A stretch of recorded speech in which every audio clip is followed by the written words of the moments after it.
Hi everybody, this is Bill Burton with Superheat and welcome to our 4th edition of 3-Minute Thursday. Today I want to talk to you a little bit about when to call a repairman and what you might be able to do before you do that. A furnace is a fairly sophisticated thing, but there are several things homeowners can do before they have to incur the expense of a service call. And I wanted to just go through a short checklist of what those things are. The first thing you want to do is there's going to be a switch located someplace on your furnace, or there's a circuit breaker associated with that furnace, and you should really know where that breaker is in your home just from a safety standpoint. On this particular furnace right here, we have this switch right here. There's a little fuse inside that little switch, and that's about a 15 amp fuse. You can look in the little window and see if that fuse has blown up. It'd be black inside. There's what it looks like.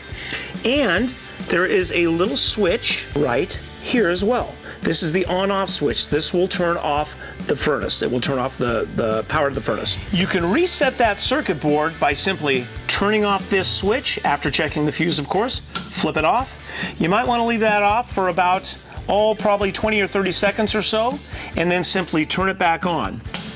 And that is going to do some resetting, kind of a reboot of a computer, kind of the same thing, but within a furnace. So we're looking for power to make sure that furnace has power. Another way to check for that is that you can go to your thermostat and you want to see a display on that thermostat. You can also turn the fan switch from auto to on and listen to hear the fan run. If you hear the fan run, you know that your furnace still has power.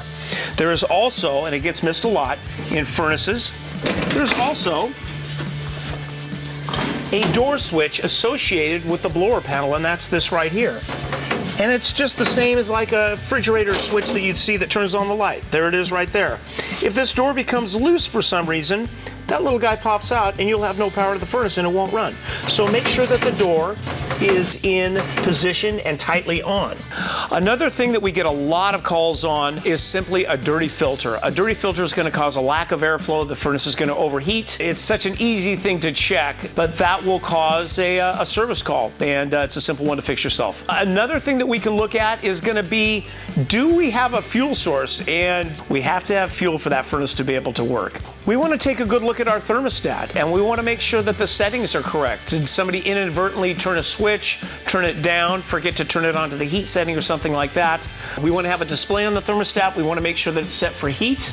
And now we've got heat on, and it's going to bring on the furnace and start to heat this room right here. If you do notice water around the furnace, if that fuse happens to be blown, or you do have a tripped circuit breaker, that's about the time you definitely want to call us, because those problems are going to indicate a more serious condition that you're going to want a repairman out for.